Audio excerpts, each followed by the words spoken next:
오늘은 우리 교회 협동 목사님이신 박형순 목사님께서 말씀을 전해 주시겠습니다. 많은 은혜의 시간 되길 바랍니다.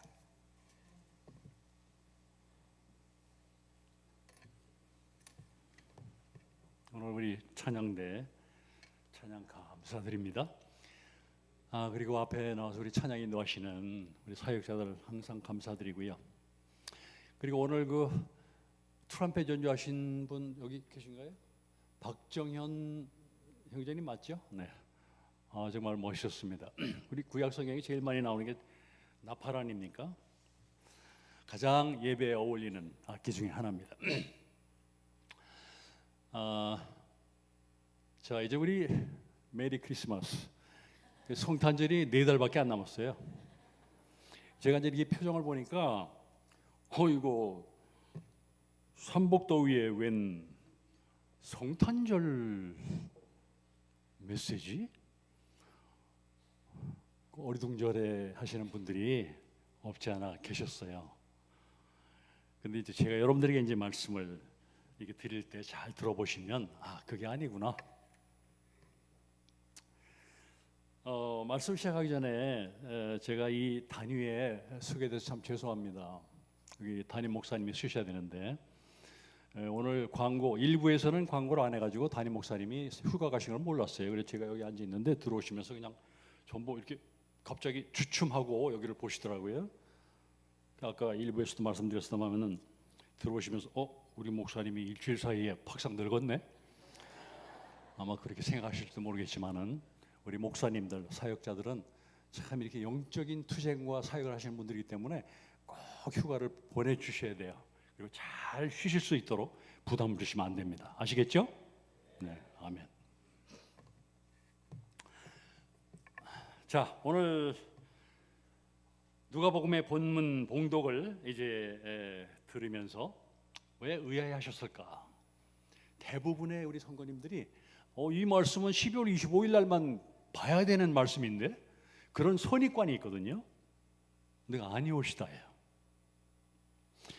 자, 오늘의 이 말씀은요, 첫 번 성탄절 하나님의 메시지입니다. 구약의 마지막 그 선지자가 말라기 아닙니까? 말라기 선지자가 들어간 후에 400년 동안 하나님께서 침묵하십니다. 암흑의 시대라고 그러죠. 또는 중간 시대라고 그래요.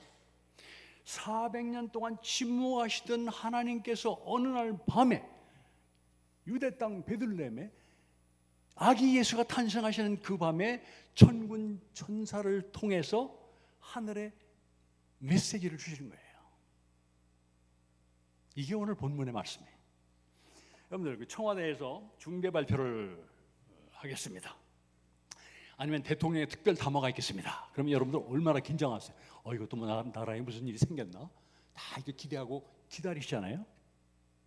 하물며 400년 동안 침묵하시던 하나님께서 새로운 시대를 여시면서 개국 선언을 하시는 이 메시지가 얼마나 중요한 것이다 하는 걸 여러분들이 지금 깊이 마음속에 생각하셔야 돼요. 그래서 이 말씀은 12월 24, 25일 날 한 번만 싹 지나가고 잊어버리는 말씀이 되면 안 된다는 거예요. 우리의 믿음의 가장 기초적인 주제가 이 안에 들어 있습니다.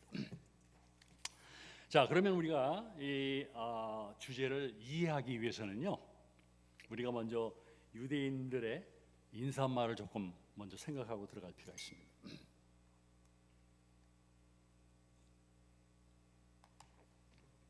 유대인들의 인사말 여러분들 다 아시죠? 샬롬. 이게 예수님의 인사말, 사도들의 인사말, 구약에 나오는 모든 우리 믿음의 조상들이 다 샬롬, 샬롬, 샬롬. 이걸 우리말로 평화, 평강, 평안 이렇게 번역을 했거든요.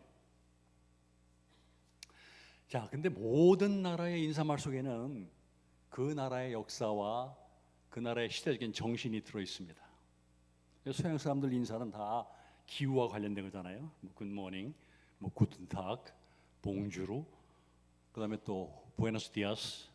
제가 이제 이렇게 인사말만 잘 꿰는 이유는 유럽에서 한 11년 살았기 때문에 인사말은 제가 대부분 알아요. 그리고 왜 그 사람들이 이렇게 기후와 관련된 인사가 몸에 배었나 하면은 그 비행기 타고 올라가 보면요, 유럽이 그냥 구름으로 항상 꽉 덮여 있어요.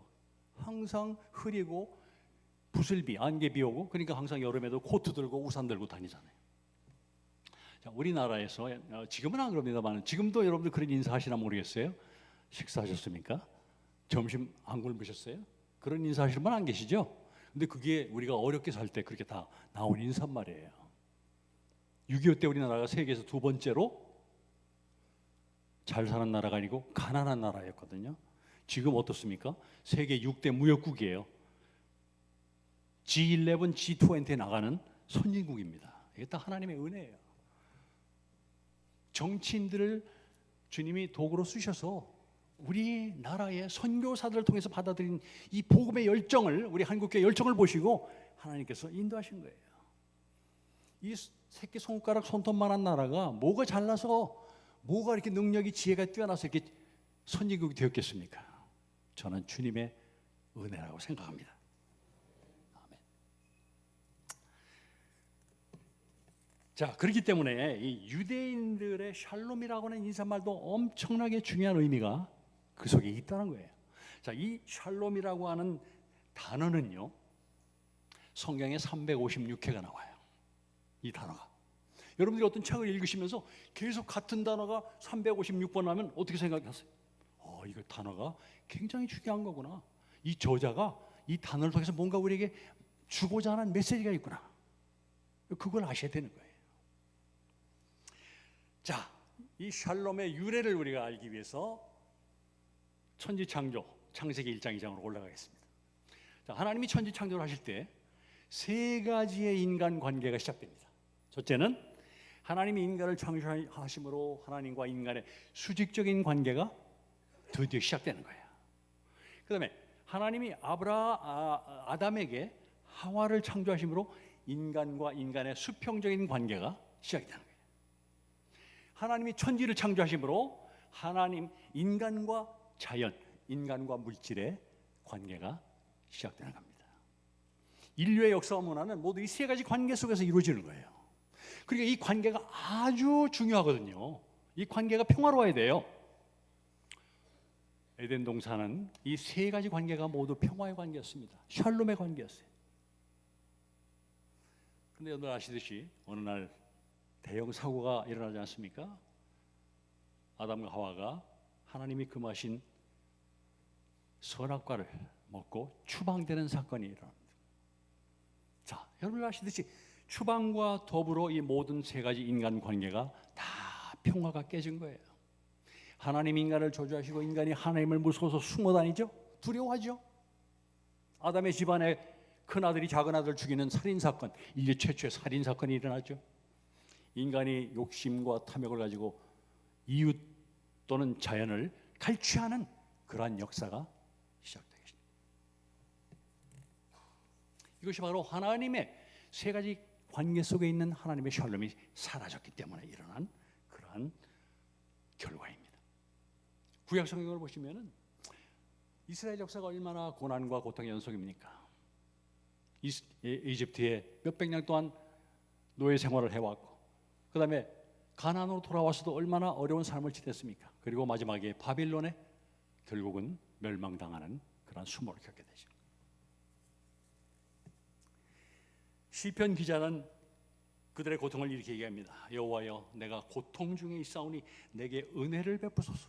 내가 근심 때문에 눈과 영혼과 몸이 다 쇠하여졌습니다. 자, 두려움과 고통 속에 신음하던 이 이스라엘 백성들의 마음속에 점점 사라져버린 하나님의 평화를 사모하는 마음이 자꾸 들어왔어요. 이거 우리 힘으로 안 되겠구나.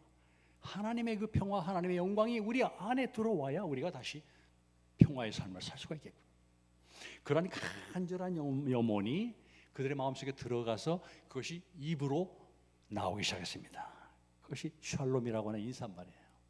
유대인들을 만나면 샬롬을 입에 달고 하셨습니까? 샬롬 샬롬, 마바 샬롬. 마바 샬롬은 당신의 샬롬은 요즘 어떠십니까? 아직도 오지 않은 샬롬을 기대하며 안타깝게 부르짖는 인사말이에요. 자, 평화를 갈급해하는 사람들의 간절한 염원을 들으시고 마침내 하나님께서 이사야 선지자를 통해서 샬롬의 회복을 예언하셨죠. 자, 우리 이사야 7장 14절 말씀을 한번 다 같이 보시죠. 이사야 7장 14절 말씀을 보여주시기 바랍니다. 자, 우리 다 같이 한 목소리로 읽으시겠습니다. 시작.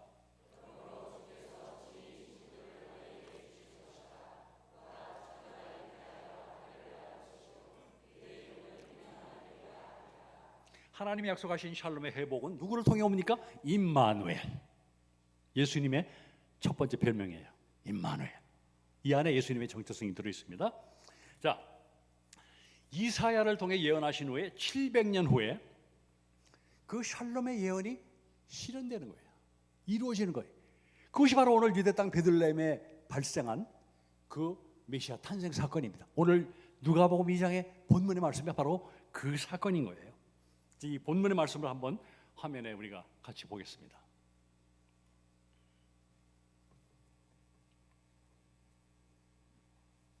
누가복음 2장 14절. 자, 우리가 다 같이 한 목소리로 읽으시겠습니다. 시작. 영광이요 평화로다 샬롬이로다. 자, 본문에 나오는 하나님의 이 첫 번 성탄절 메시지 속에 중요한 두 개의 단어가 들어 있습니다. 여러분들이 성경 공부하시고 성경 읽으실 때요, 그냥 이렇게 쭉 훑어가지 마시고 그 말씀 속에 뭔가 어느 것이 중요한 키워드인지 중요한 핵심 단어를 집어내셔야 돼요. 그래야 그 전체 구절이 마음속에 이해가 되는 거예요.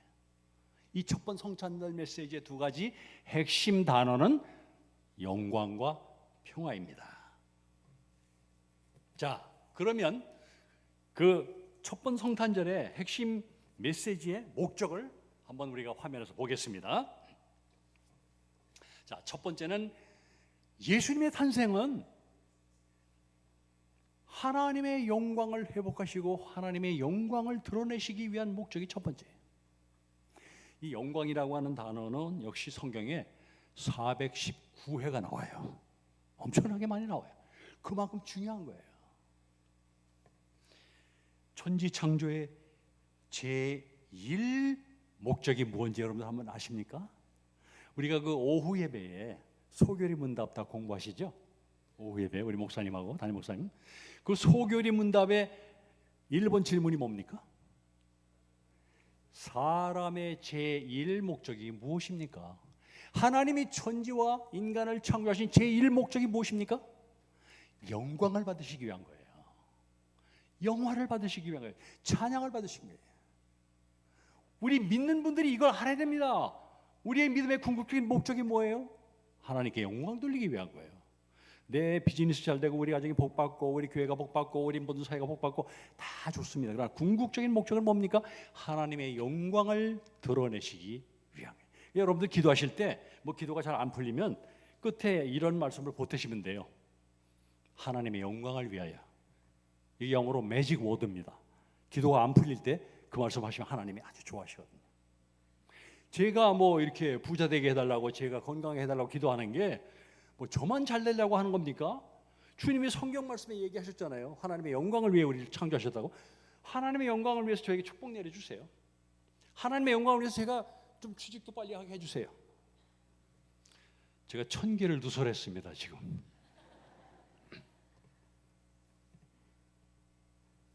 두 번째 목적은 벌써 꺼버리셨네. 네.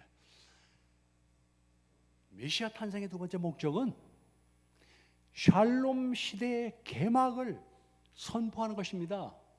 메시아 탄생은 메시아의 새 시대를 시작하는 거예요. 그 메시아의 새 시대는 샬롬의 시대를 얘기하는 거예요.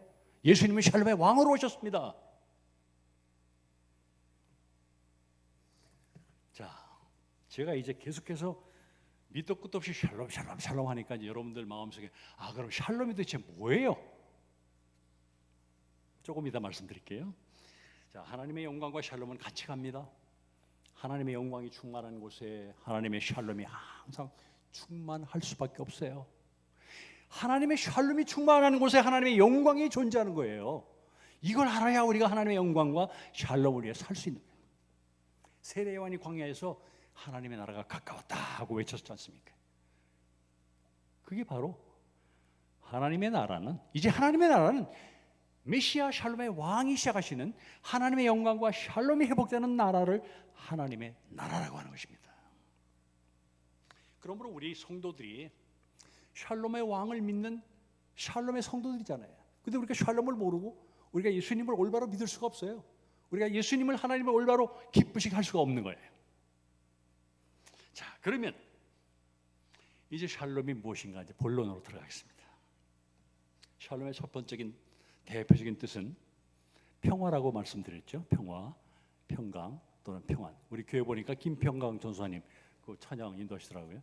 아주 이름을 누가 지셨는지 잘 지셨어요. 자, 그러나 자세히 살펴보면 성경에 나오는 샬롬을 다 찾아보면 평화라고 하는 뜻이 제일 많이 나오고 그 외에도 여러 가지 중요한 뜻들이 많이 나와요.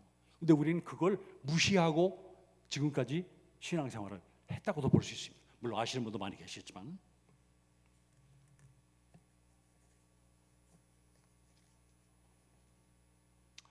자, 샬롬의 첫 번째 의미를 이 화면에 띄워졌죠. 하나님이 예수 그리스도를 통해서 이 세상에 주시고자 하는 첫 번째 축복은 구원이에요. 구원. 샬롬의 축복은 구원으로 시작하는 거예요. 구원이 샬롬의 시작이고 전제 조건입니다. 우리가 샬롬의 축복을 받으려면 예수 그리스도를 통해서 구원받지 않으면 자격이 없어요. 아무리 우리가 사회적으로 높고 많은 걸 가지고 있고 많은 권력을 가지고 있더라도 예수님이 아니면 샬롬의 축복에 들어갈 수가 없는 거예요. 아멘 안 하십니까? 아멘. 우리 담임 목사님이 설교할 때 좀 힘들어 하시거든요. 왜냐면 담임 목사님 아주 젠틀하셔가지고 우리 아멘 합시다 이제 이런 말씀을 안 하시면 우리 성도님들이 좀 자진해서 막 해주셔야 되거든요. 분위기가. 그래야 이 설교하시는 분이 힘이 나는 거예요. 피로가 싹 사라지는 거예요.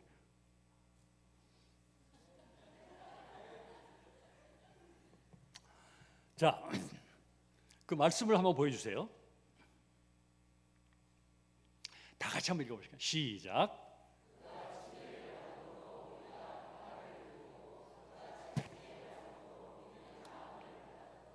아멘. 여기서 나온 샬롬이라고 하는 단어는 구원의 단어입니다. 구원의 뜻이 있어요. 아주 중요한 뜻이에요. 사도 바울은 이 말씀을 로마서에서 이렇게 다시 해석합니다. 그러므로 우리가 믿음으로 의롭다 하심을 받았은즉 우리 주 예수 그리스도로 말미암아 하나님과 샬롬을 누리자. 구원은 샬롬의 시작이고 전제입니다. 자, 그러면 이제 구원에 대해서 여러분들이 너무 잘 아시죠? 그럼 이제 한 가지만 여러분들이 질문하겠습니다. 구원을 받았으면, 구원의 확신을 가지고 있으면 우리 안에 어떤 변화가 있나요? 한번 여러분들 자신을 살펴보세요. 나는 구원받았는데 다른 사람과 틀린 게 뭘까? 여러 개 있겠죠. 우리가 구원받았다고 해서 오늘 구원받았다고 내일 갑자기 인격적으로 성숙한 사람이 되는 게 아니거든요. 오늘 구원받았다고 해서 내일 갑자기 내가 착한 사람이 되고 성실한 사람이 되고 젠틀하고 예의 바른 사람이 되는 건 아니에요. 구원이라고 하는 거는 그거 이상인 거예요. 첫째는 구원이 우리에게 주는 변화는 이제까지 구원받기 전에 나는 나 중심으로 살았잖아요. 나 중심으로 나를 바라보고 나 중심으로 다른 사람을 판단하고 나 중심으로 세상을 판단하며 살아왔습니다. 그러나 구원받고 샬롬의 왕이 성령으로 내 안에 임재하신 후에는 우리가 이제 어떤 걸 경험하게 되냐면 하나님의 눈으로 하나님의 마음으로 세상과 나를 바라보는 그러한 영적 안목을 체험하기 시작한 거예요. 여러분들 히말라야 가보셨습니까? 저는 네팔에 학생들 데리고 자주 갔습니다만은 거기 그 포카라라는 데 가면은요, 그 안나푸르나 입구에 포카라라고 조그만 마을이 있습니다. 거기 앉아서 이렇게 보면 거기서 몇십 킬로 더 가야 이제 안나푸르나가 있는데 그 딱 호숫가에 앉아 보면요, 그 몇십 킬로 밖에 있는 안나푸르나가 완전히 하늘을 가리고 내 앞에 딱 그 하얀 산이 솟아 있어요. 숨이 탁 막힙니다. 엄청나게 크구나. 그 산이 나의 앞길을 다 막고 있는 것 같아요. 근데 비행기 타고 올라가면서 그 안나푸르나 그 히말라야를 보니까요, 저 아래 땅 위에 솟아있는 작은 봉우리들이 이렇게, 그리고 온통 내 앞을 가로막을 것 같았던 그 거대한 산 뒤에 다 이렇게 오솔길이 나 있는 거예요. 우리가 믿음의 눈으로 세상을 바라보지 않으면 온 세상이 다 수고와 짐으로 보일 수밖에 없습니다. 그래서 불교에서는 고해라고, 고통의 바다라고 그러지 않습니까? 내 삶 속에 생기는 모든 문제가 다 괴롭고 힘들고 정말 고통스러운 거예요. 왜 나한테 이런 일이 생길까? 그러나 구원의 확신, 임마누엘의 예수님을 모시고 바라보는 나와 세상은 바뀌는 거예요. 내 삶에 생기는 모든 문제와 모든 사건들, 모든 나를 괴롭히는 것들이 다 나를 죽이려고 태어난 문제가 아니고 나를 더 성숙하게 하시고 나에게 더 아름다운 것을 보여주시기 위한 하나님의 섭리이고 예비이고 준비라고 하는 사실, 그것이 바로 우리가 구원의 확신을 가지고 바라보는 세상이고 나 자신의 모습이에요. 여러분들 작년에 우리 교회 좀 어려운 일이 있어서 상처받으신 분들도 계시겠습니다만은 또 우리의 삶 속에 여러 가지 어려운 일들 또 참기 어려운 그러한 문제들을 많이 가지고 사실 거예요. 믿음의 눈으로 보시기 바랍니다. 왜 우리 교회에 이런 일이? 왜 나에게 이런 일이? 다 주님의 섭리가 그 안에 있다고 믿으시면 하나님께서 그렇게 인도해 주시는 거예요. 저는 이제 선교지를 이제 많이 강의도 하러 다니고 학생들 많이 데리고 다니고 이제 그러면서 많은 그런 하나님의 섭리의 은혜를 깨닫게 됩니다. 물론 이제 우연한 일들이 많이 생기는데요. 근데 우연한 일들이 생길 때는 막 신경질이 나요. 난 비행기 시간 바쁜데 이게 어떻게 하필 이런 일이 생기고 막 짜증이 날 때가 있거든요. 물론 기도는 합니다만은 기도하는 거예요. 그냥 짜증만 내는 게 아니고. 근데 지나고 나면 그게 다 합력하여 선을 이루는 사실을 발견하게 되는 거예요. 너무 놀라운 그런 경험이 많아요. 그래서 제가 이제 우리 외국에 사는 딸에게 이메일을 보냅니다. 걔는 이제 한국말이 불편해서 그냥 영어로 이렇게 보냈는데, 그러면 이제 막 짜증 나는 얘기를 했는데 이게 이렇게 됐다 그러면은 우리 딸이 그런 표현한대, 영어로. Nice coincidence. 자, 멋진 우연이네요. 어떻게 해요? 아빠 그런 멋진 우연을 경험하셨습니까? 축하합니다. 그럼 제가 이제 우리 딸에게 이렇게 답장을 합니다. 그거는 no, it's not nice coincidence. 그건 멋진 우연이 아니고 that is God's providence. 하나님의 예비다. 아멘. 하나님의 예비하심이에요. 제가 이런 아주 정말 와 하고 여러분들 박수 받을 그러한 경험들이 꽤 있는데요. 시간이 없습니다. 그리고 이제 이걸 자꾸 이런 얘기하면 제가 교만해지는 거예요. 자랑이 되니까. 그냥 그런 거, 저 사람은 그런 경험이 있구나. 정말 하나님의 말씀이 많구나. 그렇게만 믿어주시면 되겠습니다. 우리가 임마누엘, 이것이 바로 임마누엘의 믿음이에요. 예수께서 나와 함께 하시다는 걸 믿기 때문에 이게 생기는 거지. 내가 배짱으로 모든 일이 잘 될 거야. 그러니까 속으로 막 걱정하잖아요. 그런 믿음이 아니에요. 임마누엘의 주님이 나와 함께 하신다고 약속하셨는데 내가 왜 나 혼자 이걸 끌어안고 걱정해야 돼요? 주님이 약속하시니까 주님이 책임지세요. 믿음에는 상당한 배짱이 필요합니다. 여러분들이 배짱 있게 주님께 밀고 나가면 주님께서도 우리의 믿음을 보시고 응답해 주셔요. 아까도 말씀드렸잖아요. 기도가 안 풀리면 주님의 영광을 위해 제가 기도하는 거예요. 주님, 제가 교회 봉사하기를 원합니다. 근데 주님의 영광을 위해서 하기 원합니다. 모든 기도와 우리의 간구 뒤에 주님의 영광을 위하여, for your glory, 주님의 영광을 위해. 자, 우리가 임마누엘의 믿음으로 세상을 살아가기 위해서는 매 순간 우리 자신에게 물어야 될 중요한 질문이 있습니다. 꼭 기억하시기 바랍니다. 뭐냐면 예수님이라고 하면 이런 때 어떻게 하셨을까? 예수님. 영어로 What would Jesus do? 예수님이라고 하면 이런 기회, 이런 경우에 어떻게 하셨을까? 이건 제 말이 아니고요.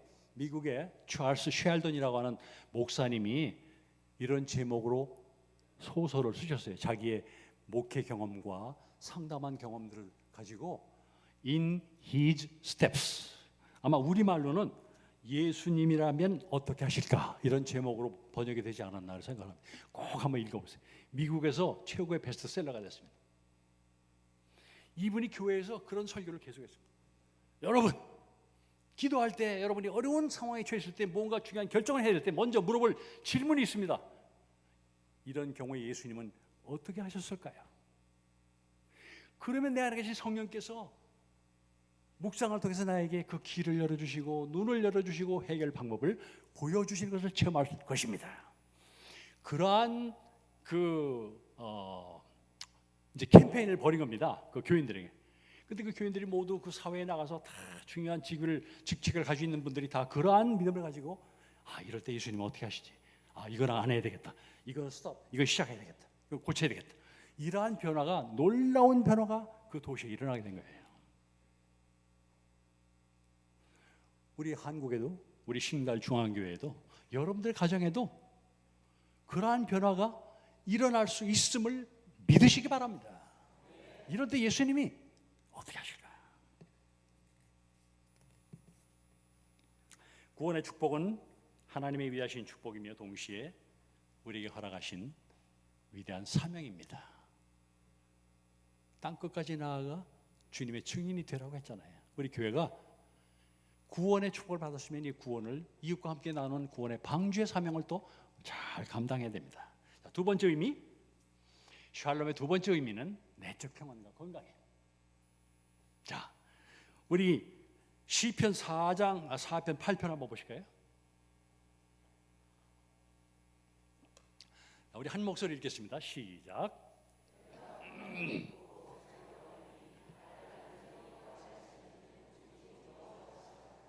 여기 나오는 샬롬이라고 하는 단어는 어디 있습니까? 평안이 눕고 잘 있는. 자, 이때의 평안은요, 내적 평안입니다. 내적 평안. 그래서 주님께서는 이렇게 말씀하십니다. 이 샬롬의 평안을 너희에게 끼치노니 곧 나의 평안을 너희에게 주노라. 내가 너희에게 주는 것은 세상이 주는 것과 같지 아니하니 너희는 마음에 근심도 하지 말고 두려워하지도 말라. 주님의 명령이에요. 우리가 기도할 때 주님의 이 말씀을 가지고 기도가 잘 안 풀리면 항의하시면 돼요. 주님, 평안을 주신다고 했잖아요. 두려워하지도 말고 근심하지도 말라고 하셨지 않습니까? 주님의 영광을 위하여 제 기도를 들어주십시오. 오늘 제가 설교 끝나고 하나님한테 많이 혼날 것 같은데요. 자, 우리 세상 사람들은 이 평안을 얻기 위해서 참선을 하고 수도를 하고 고행을 합니다. 수십 년 고행을 했는데 잠깐 방심하는 동안에 그 마음속에 들어왔던 평안이 순식간에 다 사라져버리는 거예요. 이게 인간의 본래 모습인 거예요. 우리 인간을 잘 알고 수행을 해야죠. 인간에게는 인간의 힘으로 영원한 평안을 만들 수가 없어요. 수시로 그걸 뜯어고쳐야 돼요.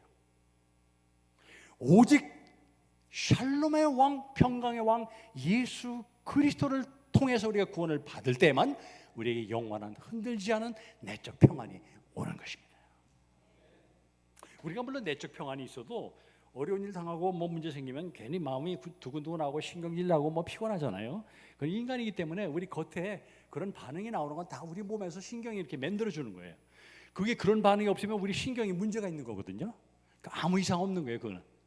그렇지만 우리가 주님 앞에 막상 딱 무릎 꿇고 주님과의 조용한 시간을 갖게 될 때 우리의 마음속에 저 깊은 곳에 아까 우리가 드린 찬송처럼 저 마음 깊은 곳에 헤아릴 수 없는 평안이 우리를 쫙 사로잡는 거예요. 이것이 보배라고 아까 성경 가사에 쓰여있지 않습니까? 이것이 우리에게 주시는 내적 평안이에요. 이 평안을 가져야 우리가 실수하지 않고 우리가 흔들리지 않고 우리가 딴 길로 가지 않고 우리가 다른 사탄의 유혹을 받아 그쪽으로 넘어지지 않게 되는 것입니다. 그래서 사도 바울은 데살로니가 전서 5장 16절에서 이렇게 얘기합니다. 항상 기뻐하고 쉬지 말고 기도하고 범사에 감사하라. 우리한테 뭐 그렇게 항상 기뻐하고 쉬지 말고 기도하고 범사에 감사할 수 있는 무언가 그러한 능력이나 그런 걸 만들어주지도 않으시고 무조건 기뻐하고 감사하면 안 되죠. 여러분 지금 하나 슬프지도 않은데 슬퍼하십시오 하면 슬퍼할 수 있어요? 안 되잖아요. 임마누엘의 주님이 계시기 때문에 우리가 항상 기뻐하고 쉬지 말고 임마누엘 하나님께 기도하고 범사에 감사할 수 있는 거예요. 범사에 감사는 나쁜 일에도 감사하는 거예요. 주님 저에게 질병을 주셔서 감사합니다. 그러나 하나님의 영광을 위해 고칠 줄 믿습니다.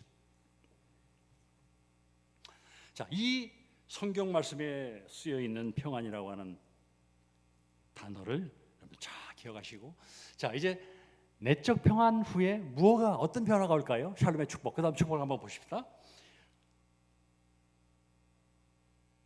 건강입니다. 마가복음 5장 34절 제가 읽죠. 예수께서 이르시되 따라 내 믿음이 너를 구원하였으니 평안에 가라. 내 병에서 놓여 건강할지어다. 이때 샬롬은 건강해. 하나님께서는 샬롬 속에 건강의 축복을 주신 거예요. 그러니까 우리는 건강을 누리고 건강을 간구할 자격과 특권이 있는 거예요. 우리 이웃을 위해 건강을 간구할 자격이 있는 거예요. 하나님이 주신 가장 걸작이 뭡니까? 하나님의 작품 중에 가장 걸작이 우리 몸이잖아요. 우리 몸을 우리가 잘 간수하고 관리해야 되는 건 기본 상식 아닙니까? 이제 우리가 잠시 여기서 우리 주위에 있는 이웃들을 생각해야 돼요. 우리가 뭐 건강하고 아무 참 탈 없이 지내는 분을 보면서 축복받으셨네요. 그런 얘기는 우리가 조금 조심해야 돼요. 그럼 뭐 아픈 사람은 축복 안 받고 저주받았습니까? 하나님께서는 우리의 질병과 장애까지도 주님의 영광을 위해서 도구로 쓰신다고 하는 사실을 우리가 알게 될 때, 그것이 바로 하나님의 눈으로 건강을 바라보는 거예요. 다른 사람에게 상처 주는 얘기는 우리가 조심해야 되죠.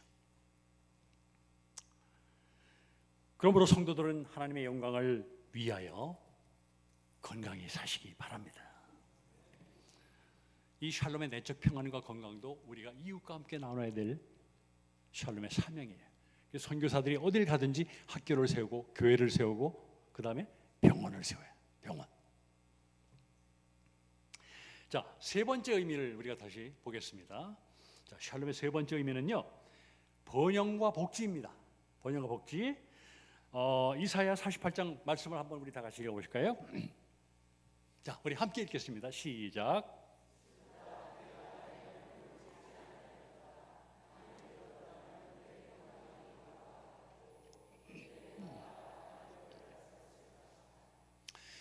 이 구절은요, 하나님께서 그 바빌론에서 포로 생활을 하고 있는 그 불쌍한 이스라엘 백성들에게 하신 말씀이에요.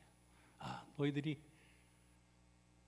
내가 원하는 길을 걸었으면 번영과 복지를 누렸을 텐데, 여기서 평안이라고 하는 말은 바로 이 평안에 쓰인 샬롬은 번영과 복지예요. 이건 역사적인 사실이 우리에게 보여주고 있지 않습니까? 2000년 전에 그리스도의 복음을 먼저 받아들인 서양 국가들이 지금 번영하고 복지를 누리고 있잖아요. 그렇지 않습니까? 그들이 잘나서 그런 게 아니고 그들에게 주님께서 샬롬의 축복을 내려주신 거예요. 우리 한국도 보세요. 아까 말씀드렸듯이 그렇게 찢어지게 가난했던 나라가 이렇게 잘 살게 된 것, 이게 바로 샬롬의 축복을 우리가 받은 거예요. 우리가 이렇게 번영하고 복지를 누리며 살 수 있는 이것이 바로 주님의 축복이라고 하는 사실. 그리고 우리가 우리의 가정에서 우리 개인의 삶 속에서 그러므로 우리는 번영을 구하고 복지를 나누는 그러한 삶이 바로 샬롬의 삶이다 하는 것입니다. 하나님께서는 하나님의 백성들이 이 땅에서 번영하고 영혼이 잘 되고 범사에 형통하고 건강하시기를 원하십니다. 그리고 우리의 계획하는 모든 일들 위에 하나님의 영광과 하나님의 축복이, 번영과 복지가 임하기를 원하시는 거예요. 우리가 그 믿음으로 적극적으로 사셔야 돼요. 그래서 예수님이 그렇게 말씀하셨잖아요. 성도들의 믿음은, 기독교 믿음은요, 적극적인 믿음이에요. 이 수동적인 믿음이 아니고 아주 적극적이고 긍정적인 믿음입니다. 마태복음 7장 7절에 있는 말씀 기억하시죠? 꼭 기억하시기 바랍니다. 럭키 세븐이 2개 있는 겁니다. 마태복음 7:7.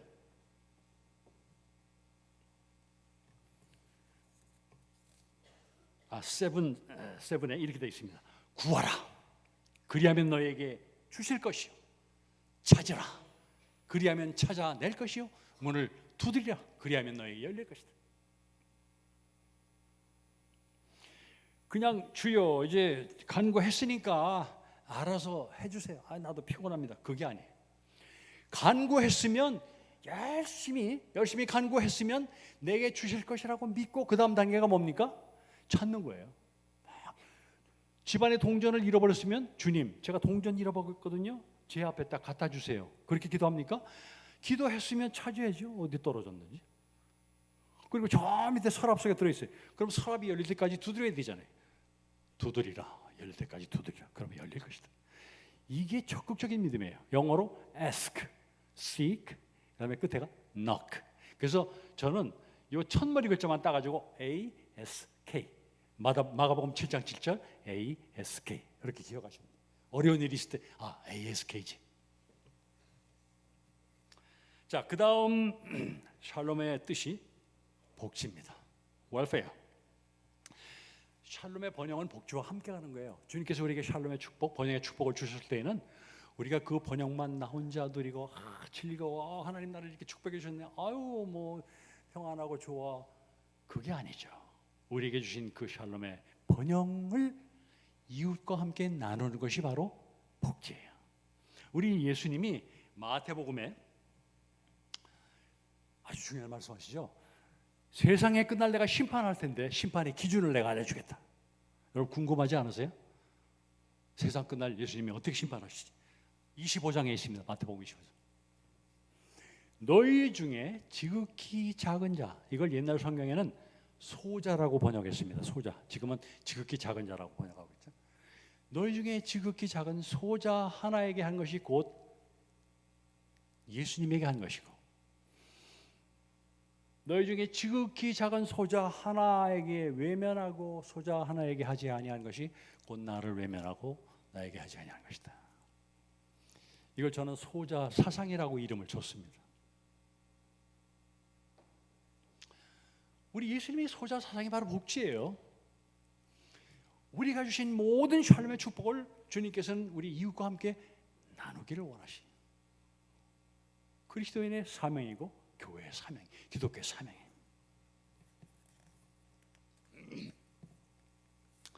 이제는 우리 한국 교회가 외적 성장에만 집착할 것이 아니에요. 지금은 그런 시대가 아닙니다.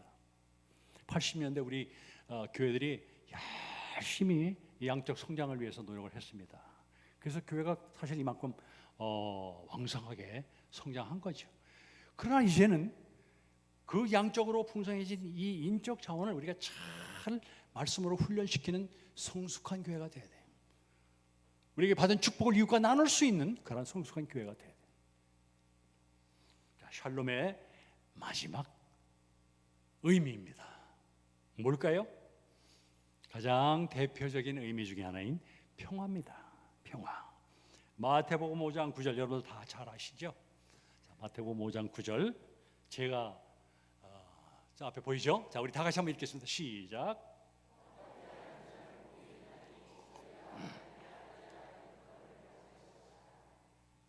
화평케 하는 자는 복이 있나니. 다시 말하면 샬롬케 하는 자는 복이 있나니. 여기서 샬롬은 평화예요. peace. 샬롬의 피스는 세 가지가 있습니다. 우리 성도들이 잘 아셔야 돼요. 아까 얘기했듯이 하나님과의 수직적인 평화가 있습니다. 관계 속에 이루어지는 평화예요. 근데 이 하나님과의 수직적인 평화는 샬롬의 왕 예수님을 통해서 다 해결해 주셨어요. 그 저와 여러분은 이미 샬롬의 평화 속에 들어와 있어요. 우리에게 주신 샬롬의 평화를 우리가 누릴 자격과 특권이 있는 거예요. 근데 이 사탄은 끊임없이 주님이 주신 이 평화를 회방하기 위해서 온갖 방법을 다 동원하는 거예요. 그 일어나지도 않을 일 가지고 걱정하게 하고 이미 옛날에 지나간 일을 다시 꺼내가지고 다시 지글지글 걱정하고 앞으로 생기지도 않을 일 가지고 또 걱정하게 만들고 뭐 일이 좀 잘 될까 싶으면 뭔가 또 뭐 문제가 터지고 그런 일 많이 있잖아요. 일단 사탄이 주는 회방이라고 믿으시고 주님 제안해 주신 이 귀한 평화를 깨지 않게 도와주시옵소서. 이웃과의 평화, 하나님과의 평화를 깨지 않게 도와주시옵소서. 제일 중요한 것은 하나님과의 평화를 깨지 않으면, 하나님과의 평화를 떠나지 않으면 우리에게는 어떤 문제도 주님께서 다 풀어줄 거예요. 다 풀어주십니다. 그래서 성경에 뭐라고 했습니까? 예수 그리스도 안에 있으면 결코 정죄함이 없느니라. 아멘. 하나님의 수직적인 평화는 벌써 이루어졌고, 두 번째 이웃과의 수평적인 평화. 그래서 오늘 화평케 하는 자는 복이 있다고 그랬습니다. 그리고 히브리서에 보면 모든 사람으로 더불어 화평함과 거룩함을 주치라. 이것이 없이는 아무도 주를 보지 못하리라. 굉장히 무서운 말씀입니다. 자, 화평은 그리스도인의 사명입니다. 그러나 화평의 방법은 대상과 방법에 따라서 다양한 거예요. 학교에 어떤 말썽 피우는 녀석들은 좀 매를 때려야 그게 효과가 보는 그런 아이들도 있어요. 항상 뭐 끌어안고 그냥 말로만 하면은 통하지 않는 애들도 있어요. 그 성격과 상황과 대상에 따라 다 틀린 거예요. 또 어떤 애들은 이렇게 안아주고 따뜻한 말로 하면 금방 바뀌는 아이들이 있거든요. 그러니까 하나님께 지혜를 구해야 돼요. 주님, 제가 이웃과 화평하기를 원하는데 이 녀석은 매를 때려야 될까요? 이 녀석은 안아줘야 될까요? 아니면 어떤 방법이 있습니까? 기도하면서 주님의 영광을 위해서 제가 이웃과 화평하기를 원합니다. 세 번째는요, 자연과의 화평입니다. 아까도 말씀드렸잖아요. 자연은 하나님이 주신 위대한 선물입니다. 그 위대한 선물, 하나님이 천지 창조해 보시면 여세 동안 천지 만물을 지으시고 하나님이 똑같은 단어로 7번 감탄하셨어요. 무슨 말이죠? 영어로 It was so good. 아, 좋구나. 내가 창조한 이 천지 만물이 정말로 좋구나. 좋구나. 좋구나. 7번 감탄하셨어요. 그러면 이 좋은 하나님의 걸작품인 자연을 누가 보호해야 됩니까? 우리 그리스도인들이 보호해야 되잖아요. 우리 그리스도인들. 2000년 전에 복음이 들어간 모든 나라들은 자연 관리가 잘 돼 있어요. 우리나라도 정말 세계 둘째가 라면 서러울 정도로 이렇게 철저하게 그 뭡니까? 음식 분리하는 걸 뭐라고 그러죠? 분리수거인가요? 이렇게 철저하게 하는. 카나다도 그렇게 못해요. 카나다는 그냥 봉지에다가 음식 척 담아가지고 그냥 그 아파트 그 구멍에다 던지면 그걸로 끝이에요. 우리나라가 선진국이에요. 근데 믿음을 경험해 보지 못한 제3국에 가면은 얼마나 환경이 오염되고, 특히 그 세계에서 그 아름다운 히말라야가 있는 네팔에 가보면요, 시골인데 밖에 문명도 들어오지 않은 순수한 시골인데 이렇게 가다 보면 골짜기 그 냇물에 플라스틱 빈 봉지가 그냥 산처럼 쌓여요. 그러니까 집에서 쇼핑해오고 그걸 집 앞에 그냥 문 앞에 던져버리면 바람에 날려서 시냇물로 가가지고 둥둥 떠가서 한 군데 모이는 거예요. 너무너무 안타깝고 너무 가슴이 아픈 거예요. 아, 이 좋은 자연을 주셨는데 이렇게 자연을 관리하다니. 그리스도인은 집에서부터 분리수거를 잘 하시기 바랍니다. 그리고 아내만 하지 마시고 남편도 시키시고, 그 다음에 자녀들에게 한번 시켜보세요. 야, 이거 분리수거해. 이거 우리 믿는 사람도 다 해야 돼. 왜 엄마만 합니까? 다 해야죠. 학습. 왜냐하면요, 제가 분리수거를 아주 잘해요. 우리 동네에서 남자가 음식 쓰레기 들고 나오는 건 아마 저하고 몇 사람밖에 안 돼.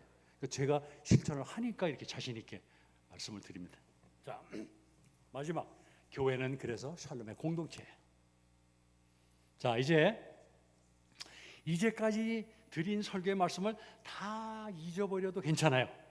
근데 지금 이제 보여드리는 이 슬라이드는 그것만 마음에 사진을 찍으세요. 이것만 기억하시면 됩니다. 하나님이 예수 그리스도 샬롬의 왕 예수님을 통해서 우리에게 주신 축복입니다. 구원과 내적 평안과 건강과 번영과 복지와 평화입니다. 그리고 더 있습니다만은 그건 여러분들이 성경에 찾아보시기 바랍니다. 그리고 이것은 우리가 누려야 될 축복이고 이웃들과 나누어야 될 사명인 거예요. 우리 교회의 사명이고 기독교의 사명이에요.